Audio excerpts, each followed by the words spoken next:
તો બોલો શ્રી કષ્ટભંજન દેવ કી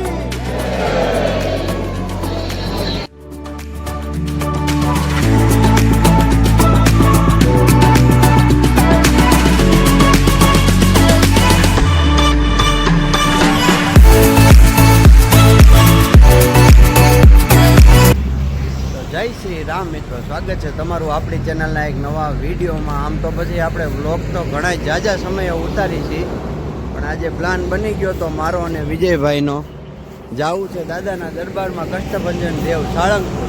તો લગડી લઈ લીધી છે અને સવારના વાગી ગયા છે કંઈક 6:30 વાગ્યા છે, 6-9 થઈ છે અને નીકળ્યા છીએ. આમ તો ચોટીલાથી 110 કિલોમીટર જેવું થાય છે, એટલે જ સવારમાં વહેલા નીકળ્યા. તો ચાલો તમને પણ બતાવીએ. જય શ્રી રામ.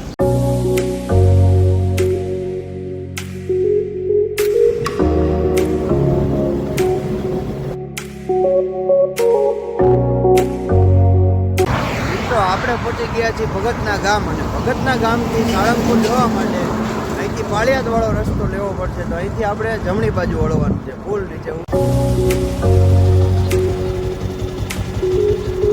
તો ભાઈ આવી જ રીતે અમારો રસ્તો ધીમે ધીમે કપાતો જાય છે. હજી પાળિયાદ આવ્યું નથી. નદીએ કે ભોગાવો જોયો તો કીધું ઊભો રાખી દેવી. જો પાણી ભર્યું છે જોરદાર. હું વિજયભાઈ આવી રીતે જ હાલ્યા જાય. એક વસ્તુ છે કે રસ્તો જરી કઈ સારો નથી. આ ડમ્ફરિયા વાળાએ હાંકીને પથારી ફેરવી નાખી. તો ફાઇનલી મિત્રો આપણે ભાંગલ ટોટલ રસ્તો, ભગતનું ગામ અને પાળિયાદનો ભાંગલ ટોટલ રસ્તો પસાર કરીને આપણે પહોંચી ગયા છીએ પાળિયાદ. આ રહ્યો પાળિયાદનો ગેટ. અંકલ છે કષ્ટભંજન દાદાનું. અહીંથી આપણે જવાનું છે બોટાદ, જે 17 કિલોમીટર. તો ભાઈ આપણે મુસાફર સફર કરતાં કરતાં આપણે આવી ગયા છીએ પાળિયાદ વિસામણ બાપુની જગ્યાએ. તો ચાલો દર્શન કરીએ આપણે. ભાઈ આપણે આવી ગયા છીએ પાળિયાદ મંદિરે દર્શન કરવા. આ છે પાળિયાદના ઠાકર. તો દર્શન કરી લ્યો બધાય. પછી આગળ સમાધિ છે અહીંયા ગુરુદેવની. જે ગુરુએ ગાદી સંભાળી એમની બધાની સમાધિ છે. જો આ બનાવવામાં આવે છે.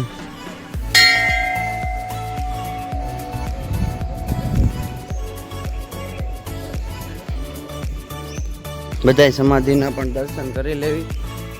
પાળિયાદની જગ્યા એક મહત્વનું સ્થળ ગણવામાં આવે છે.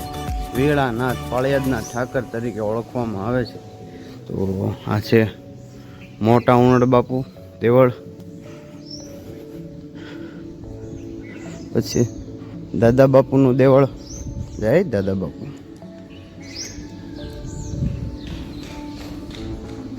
એવી જ રીતે આગળ શ્રી ઉનડ બાપુનું દેવળ.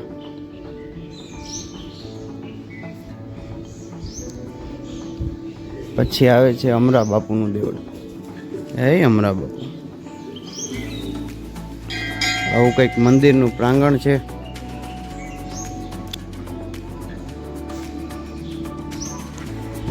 જય પાળિયાદના ઠાકર.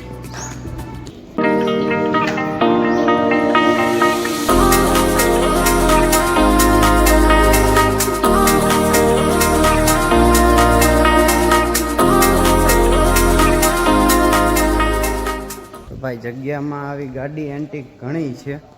તો હાલો તમને બતાવું. ઘણી એન્ટિક ગાડીઓ છે આપણે જગ્યામાં.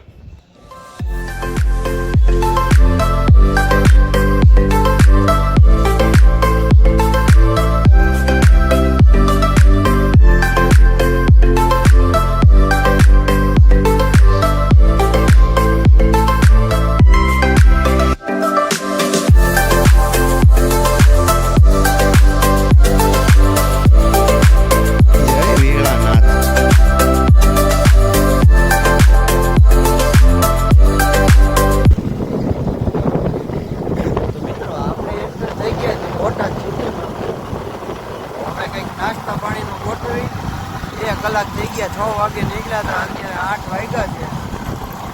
નાસ્તા પાણીનું બોટાદમાં ગોઠવી બોટાદમાં આયલા જ આવી આપણે. ભાઈ આપણે પેટનો ખાડો ભરવા નાસ્તો કરવા બેસી ગયા છીએ બોટાદમાં.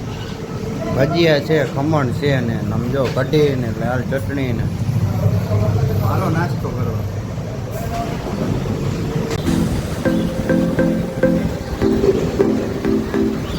ફાઇનલી મિત્રો આપણે 2-2.5 કલાકનો રસ્તો અને આપણા હોન્ડાને લઈને પહોંચી ગયા છીએ સાળંગપુર. જય શ્રી રામ. તો ભાઈ આપણે ફાઇનલી પહોંચી ગયા છીએ દાદાના સાનિધ્યમાં દર્શન કરવા, કષ્ટભંજન દાદાના. જય શ્રી રામ. હાલો તમને પણ દર્શન કરાવીએ.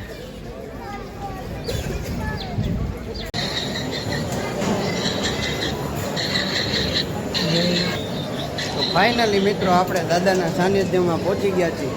તો બોલો શ્રી કષ્ટભંજન દેવ કી.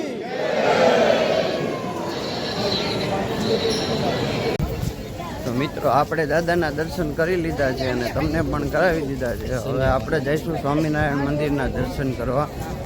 તો થોડીક વારમાં આપણે ત્યાં જઈએ અને બતાવી તમને બધું કેવું લાગે છે બ્લોગ. જો મજા આવે તો લાઈક, શેર અને સબસ્ક્રાઈબ કરવાનું ભૂલતા નહીં આપણી ચેનલને.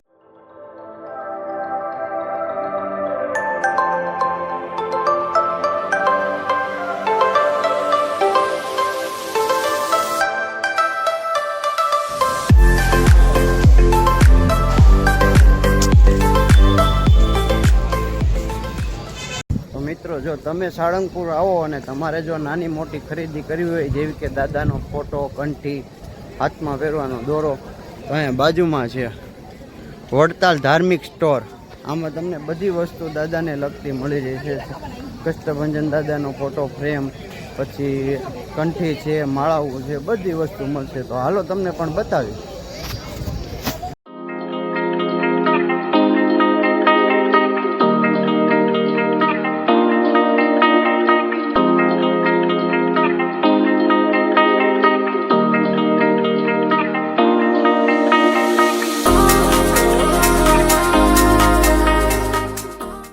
આ રીતેનું કંઈક તમને જોવા મળશે. એમાં બધામાં પ્રાઇસ ને બધું લખેલું હોય છે, જેવી કે ફોટો ફ્રેમ, ગાડીમાં રાખવાની મૂર્તિ, ડિસ્પ્લે.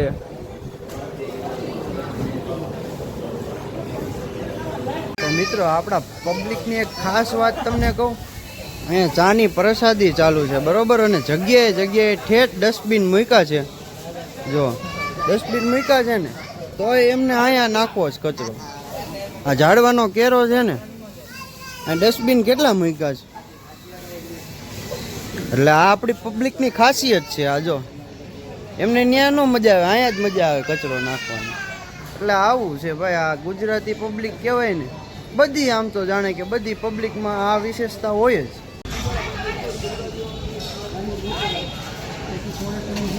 તો આપણે પહોંચી ગયા છીએ સ્વામિનારાયણ મંદિરે દર્શન કરવા.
ભાઈ આપણે હવે દાદાના દર્શન કરી લીધા છે. હવે જ આવી છે દાદાની મૂર્તિ બાજુ.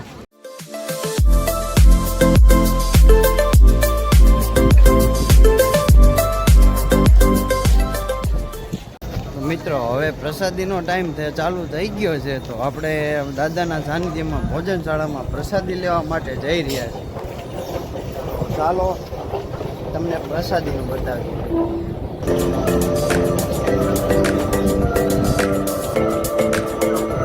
વિશાળ મજાની ભોજનશાળા છે, બધી બેસવાની સુવિધા છે.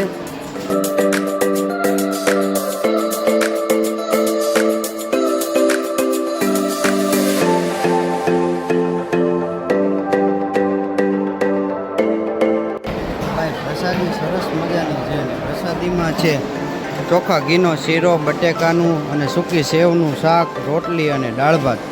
વાહ ભાઈ વાહ, જય શ્રી રામ. તો મિત્રો આપણે ફાઇનલી દાદાના દર્શન કરી લીધા છે અને હવે ઘર બાજુ જ આવી કે પછી અહીંથી બાજુમાં આજુબાજુ કંઈક ફરવા જેવું હોય ત્યાં જ આવી હોય એનો વિચાર કરવી છે.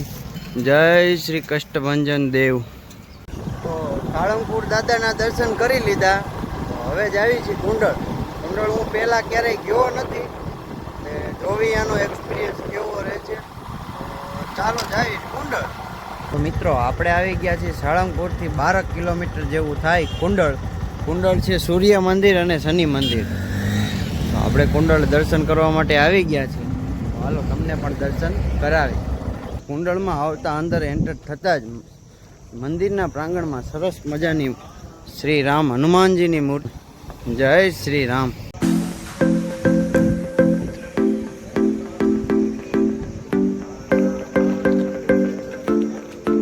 આ છે કુંડળનું મંદિર.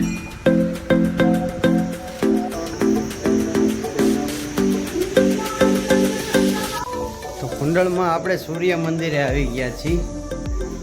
આ મંદિર છે સૂર્ય ભગવાન અને તેમના ધર્મપત્ની રાંદલમાના. તો દર્શન કરી લ્યો. જય સૂર્યદેવ, જય રાંદલમાં.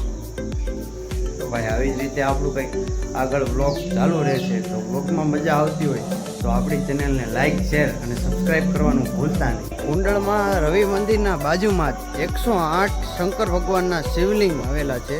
તો ચાલો તમને પણ બતાવો. આ છે નંદી મહારાજ અને નંદી મહારાજની એક્ઝેક્ટ સામે 108 શિવલિંગ આવેલા છે.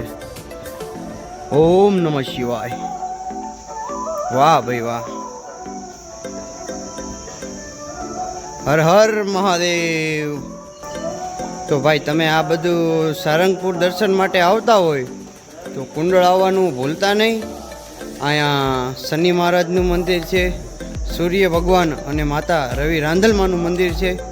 તો મિત્રો આપણે કુંડળ પહેલી જ વાર આવ્યા છીએ અને કુંડળનો એક્સપિરિયન્સ બહુ જ સરસ રહ્યો છે. કારણ કે અહીંયા જે મંદિરનું પ્રાંગણ છે અને પ્રાંગણમાં જ આપણે ભગવાન શ્રી રામ એટલે કે હનુમાનજીની મૂર્તિ છે, સૂર્ય દાદાનું મંદિર છે, રાંદલમાનું મંદિર છે અને એક્ઝેક્ટ બાજુમાં 108 શિવલિંગ આવેલા છે. દર્શન કરવાની ખૂબ જ આનંદ આવ્યો, મજા આવી, મનને શાંતિ થઈ. તો તમે પણ સાળંગપુર આવતા હોય તો અહીંયા આવવાનું ચૂકતા નહીં. સાળંગપુરથી લગભગ કુંડળ 12 કિલોમીટર જેવું છે. તો આપણે હવે ચાલ્યા જઈએ છીએ શનિ મંદિર. તો આ જો શનિ દ્વાર પ્રવેશ કરવી છે આપણે. તો આપણે આવી ગયા છીએ શનિ મહારાજના દર્શન કરવા માટે. કુંડળમાં છીએ આપણે, તો બતાવીએ તમને શનિ મહારાજના દર્શન કરીએ. જય શ્રી શનિદેવ, જય શનિદેવ. મિત્રો આપણે હવે સાળંગપુર દર્શન કરી લીધા છે અને હવે જઈએ છીએ રિટર્ન ચોટીલા. તો અહીંયા લચ્છી પીવા ઊભા રહી ગયા હતા, પણ લચ્છી તો પીવાઈ ગઈ છે. ભૂલાઈ ગયું હતું કે આપણે પણ વ્લોગર છીએ. તો લચ્છી બચ્છી પી લીધી છે મેન વિજયભાઈ, અને હવે જઈએ છીએ આગળ ચોટીલા બાજુ. જય શ્રી રામ.